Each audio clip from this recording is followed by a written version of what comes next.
أما بعد فأعوذ بالله السميع العليم من الشيطان الرجيم بسم الله الرحمن الرحيم فاصدع بما تؤمر وأعرض عن المشركين صدق الله العلي العظيم സ്നേഹമുള്ള സഹോദരന്മാരെ സഹോദരികൾ, പ്രിയമുള്ള മക്കളെ, എല്ലാവരെയും നമ്മുടെ പരിപാടിയിലേക്ക് ഒരിക്കൽ കൂടി സ്വാഗതം ചെയ്യുക.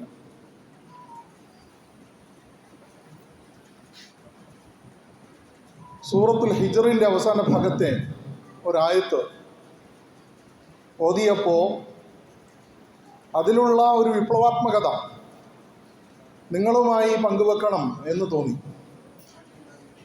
ഫസ്ദ ബിമാ തുഅ്മർ എന്ന റസൂലുള്ളാഹി സ്വല്ലല്ലാഹു അലൈഹി വസല്ലമയോട് ഖുർആൻ ആഹ്വാനം ചെയ്യുകയാണ്. സ്വദ എന്ന് പറഞ്ഞാൽ ഭഞ്ജനം എന്നാണ് അർത്ഥം, പൊട്ടിച്ചു കളയുക എന്നാണ്. ഒരുപാട് വിഗ്രഹങ്ങളെ ഭഞ്ജിക്കേണ്ടതുണ്ട്. വിഗ്രഹഭഞ്ജനം എന്ന് പറയുന്ന ഐക്കണോക്ലസ്റ്റ് എന്ന് പറയുന്നത് ഒരു സംഗതിയുടെ സ്ഥാപനത്തിന് പ്രധാനമാണ്. അതുകൊണ്ടാണ് ലാ ഇലാഹ എന്ന് പറയുന്ന ഒരു നിഷേധത്തിൽ നിന്നും ഇല്ലല്ലാ എന്ന് പറയുന്ന തൗഹീദിൻ്റെ സ്ഥാപനം ഉണ്ടാകുന്നത്. ചില ഐക്കോണുകളെ, ചില വിഗ്രഹങ്ങളെ ഭഞ്ജിക്കേണ്ടതുണ്ട്. നമ്മുടെ മനസ്സുകളിൽ കുടിയിരുത്തപ്പെട്ട ചില ദൈവങ്ങളെ കുടിയിറക്കേണ്ടതുണ്ട്. എന്നാൽ മാത്രമാണ് യഥാർത്ഥത്തിലുള്ള ദൈവത്തെ സ്ഥാപിക്കാൻ കഴിയും. അതാണ് ഫസ്ദ എന്ന് പറഞ്ഞാൽ അതിൻ്റെ ഭാഷാർത്ഥം.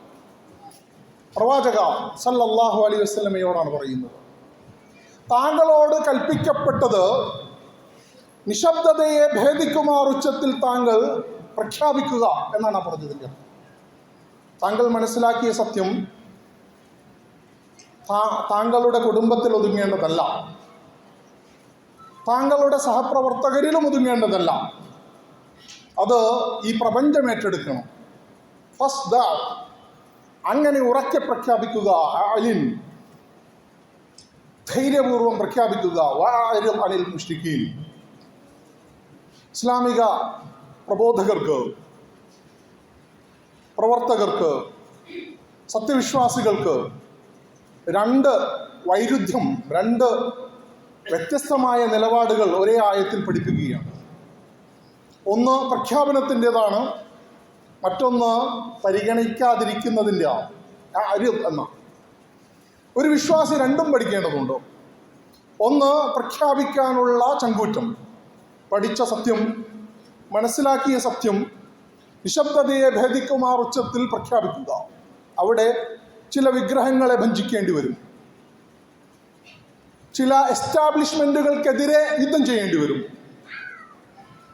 ചില ചിട്ടവട്ടങ്ങൾക്കെതിരെ, സ്ഥാപനവൽകൃത നിയമങ്ങൾക്കെതിരെ പ്രഖ്യാപിക്കേണ്ടി വരും, നിലപാടുകൾ സ്വീകരിക്കേണ്ടി വരും. ആ വിഷയത്തിൽ പല പ്രതിസന്ധികളും ഉണ്ടാകും. വൈതരണികൾ സൃഷ്ടിക്കപ്പെടും, ആരോപണങ്ങൾ ഉണ്ടാകും, ഭീഷണി വരെ ഉണ്ടാകും, ചിലപ്പോൾ ബഹിഷ്കരണവും ഉണ്ടാകും. യൂട്യൂബ് ബഹിഷ്കരിക്കും, പരിപാടികൾ ബഹിഷ്കരിക്കും, ജോലിയിൽ നിന്ന് പിരിച്ചുവിടുമെന്ന് ഭീഷണിപ്പെടുത്തും. ഇതിനെയെല്ലാം അവഗണിച്ച് കളയുക എന്നതാണ് അള്ളാഹു പ്രഖ്യാപിക്കുന്ന ധീരമായ പ്രഖ്യാപനം. അരിദ് അനിൽ മുശ്രിക്കീൻ. മറ്റൊരു ആയത്തിൽ അള്ളാഹു പറയുന്നത് വഅരിദ് അനിൽ ജാഹിലീൻ. സർട്ടിഫിക്കറ്റുകളുള്ള, പേരിൻ്റെ കൂടെ വാലുള്ളവരാണ് ആലിമുകൾ എന്നത് തെറ്റിദ്ധാരണയാണ്. ഇസ്ലാമിക വിശ്വാസമനുസരിച്ച്, ഖുർആനിക കോൺസെപ്റ്റ് അനുസരിച്ച് ലോകത്തെക്കുറിച്ചറിയുന്നവനാണ് ആലിം. ലോകത്തെക്കുറിച്ചറിയുന്നവനാണ് ആലിം. അള്ളാഹുവിനെ കുറിച്ച് അറിയുന്നവനാണ് ആലിം. അതിന് നമുക്ക് അറബിക് കോളേജിൽ 5-6 കൊല്ലം 10-12 കൊല്ലം കഴിച്ചു കൂട്ടുന്നതിനെ ആലിമെന്നൊന്നും പറയുന്നില്ല. ലോകത്തിൻ്റെ ചലന നിശ്ചലനങ്ങളെക്കുറിച്ച്, അതിലുള്ള പ്രതിഭാസങ്ങളെക്കുറിച്ച് മനസ്സിലാക്കി പഠിച്ച ആളുകളാണ് നമ്മുടെ ഖുർആൻ ക്ലാസ്സിൽ അഡ്വക്കേറ്റ് മുബശ്ശിർ പറഞ്ഞതുപോലെ ഉലുൽ അൽബാബ് എന്ന് പറയുന്നത്. ഈ ഉലുൽ അൽബാബിനാണ് ഖുർആൻ ഇറക്കപ്പെട്ടിട്ടുള്ളത്. ഈ ഉലുൽ അൽബാബിനാണ് വിശുദ്ധ പ്രപഞ്ചത്തിലുള്ള എല്ലാ ദൃഷ്ടാന്തങ്ങളും ഉള്ളത്. പ്രപഞ്ചത്തിലുള്ള ദൃഷ്ടാന്തങ്ങൾ 2 തരത്തിലാണ്. ആയാത്ത് എന്ന് പറഞ്ഞാൽ ഒന്ന് പ്രപഞ്ചത്തിൽ നാം കാണുന്ന ഈ ദൃഷ്ടാന്തങ്ങളാണ്, മറ്റൊന്ന് ഖുർആനാകുന്ന കിതാബിൽ നാം കാണുന്ന ദൃഷ്ടാന്തങ്ങളാണ്. ഈ 2 ആയത്തുകളെക്കുറിച്ചും ഈ 2 ദൃഷ്ടാന്തങ്ങളെക്കുറിച്ചും ആഴത്തിലുള്ള ബോധവുമുള്ള ആളുകളെയാണ് ഉലുൽ അൽബാബ് എന്ന് പറയുന്നത്. അവരെ കുറിച്ചാണ് ആലിമുകൾ എന്ന് പറയേണ്ടത്, അവരെക്കുറിച്ചാണ് സ്കോളേഴ്സ് എന്ന് പറയേണ്ടത്. അല്ലാതെ പഠിച്ചതിനെ അങ്ങനെ തന്നെ റിപ്പീറ്റ് ചെയ്യുന്ന തത്തകളെക്കുറിച്ച് പറയേണ്ടെന്ന പേരല്ല ആലിം എന്ന് പറയുന്നത്. കുറേ സംഗതികൾ അൺലേൺ ചെയ്യേണ്ടതുണ്ട്. പഠിച്ചതല്ല ചിലത് മറക്കേണ്ടതുണ്ട്. ചിലത് അൺലേൺ ചെയ്യുക എന്ന് പറയുന്നത് നമ്മൾ പഠിക്കേണ്ടുന്ന ഒരു ശീലമാണ്. പഠിച്ചു കഴിഞ്ഞ മൂടുറച്ചു പോയ ചില വിശ്വാസങ്ങളെ ഡിലീറ്റ് ചെയ്യുക എന്നതാണ് അൺലേണിംഗ് എന്ന് പറയുന്നത്. കണ്ടാലേ ഉറപ്പിക്കാവൂ എന്ന് പറയുന്ന ജൂത പാരമ്പര്യത്തെ അരിനല്ലാഹ ജഹ്റത്തൻ, അതിനെ പരസ്യമായി ചോദ്യം ചെയ്ത ആളുകളാണ് നമ്മൾ. കണ്ടാലേ വിശ്വസിക്കാവൂ എന്നതല്ല, അത് വിശ്വാസത്തിൻ്റെ അങ്ങേ താഴെയുള്ള ബോധ്യപ്പെടലില്ലാത്ത തറദ്ദുദിൻ്റെ, നിഫാഖിൻ്റെ, കുഫറിൻ്റെ അടയാളമായിട്ടാണ് വിശുദ്ധ ഖുർആൻ ചിത്രീകരിക്കുന്നത്. കണ്ണുകൊണ്ട് കാണാത്ത അള്ളാഹുവിലാണ് നമ്മൾ വിശ്വസിക്കുന്നതെങ്കിൽ ഈ പ്രപഞ്ച വസ്തുക്കളെ അള്ളാഹുവിൻ്റെ സൃഷ്ടികൾ എന്നുള്ള നിലക്ക്, അവൻ്റെ ആയാത്തുകൾ എന്നുള്ള നിലക്ക് അങ്ങനെ തന്നെ അംഗീകരിക്കുകയും ആ ആയാത്തുകളെക്കുറിച്ച് ചിന്തിക്കുകയും ചെയ്യുക.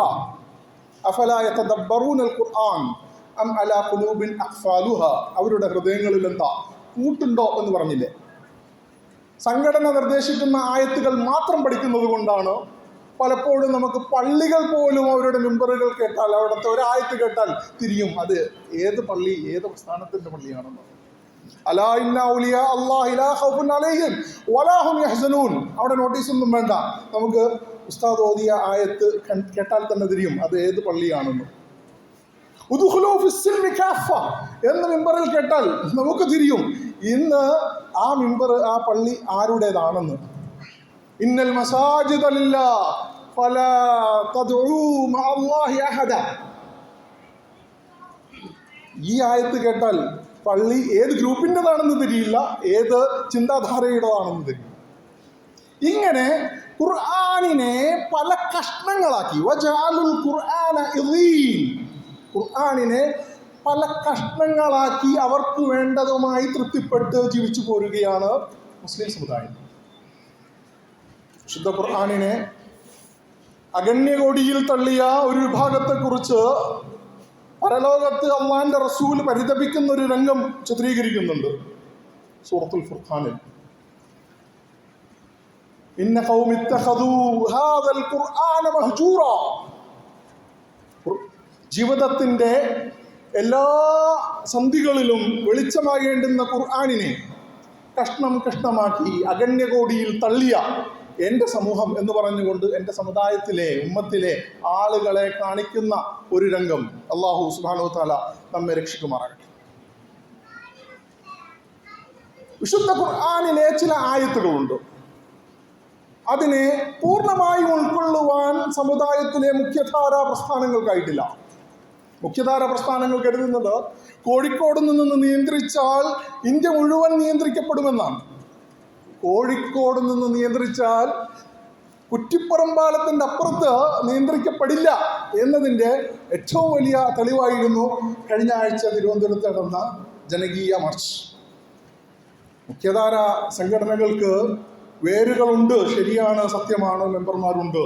പക്ഷേ അവരുടെ പ്രഖ്യാപനങ്ങൾക്ക് അവരുടെ വാട്സപ്പ് മെസ്സേജുകൾക്ക് സമൂഹം പഴയ അപ്രമാദിത്വമൊക്കെ കൊടുക്കുന്ന കാലം കഴിഞ്ഞു. ഉമ്മത്ത് ഖുർആൻ പഠിച്ചു തുടങ്ങി, ഉമ്മത്ത് ഇസ്ലാമിനെ പഠിച്ചു തുടങ്ങി, ഉമ്മത്ത് ഹദീസ് അനുസരിച്ച് പ്രവർത്തനം തുടങ്ങി, ഉമ്മത്ത് ശാസ്ത്രം പഠിച്ചു തുടങ്ങി എന്നതിൻ്റെ അടയാളങ്ങളാണ് കഴിഞ്ഞ പെരുന്നാളുകൾക്ക് നമ്മൾ കണ്ടത്.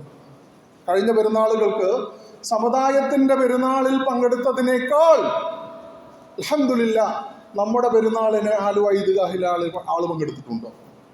അതിൻ്റെ അർത്ഥം സത്യത്തെ ആളുകൾ മനസ്സിലാക്കി തുടങ്ങി എന്നാണ്. സത്യത്തെ ആളുകൾ നെഞ്ചിലേറ്റി തുടങ്ങി, സംഘടനകളുടെ ലേബിളില്ലാതെ തന്നെ.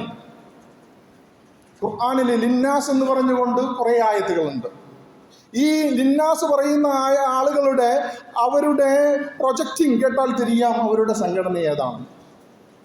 ഉഖ്രിജത്ത് ലിന്നാസ് എന്ന് പറഞ്ഞുകൊണ്ട് സമുദായത്തിന് വേണ്ടി അല്ലെങ്കിൽ ജനങ്ങൾക്ക് വേണ്ടി പുറപ്പെടുവിക്കപ്പെട്ട സമൂഹമാണ് എന്ന് പറഞ്ഞു കഴിഞ്ഞാൽ അതാരാണ് എന്ന് നമുക്ക് പ്രത്യേകിച്ച് ബാനറൊന്നും വേണ്ട.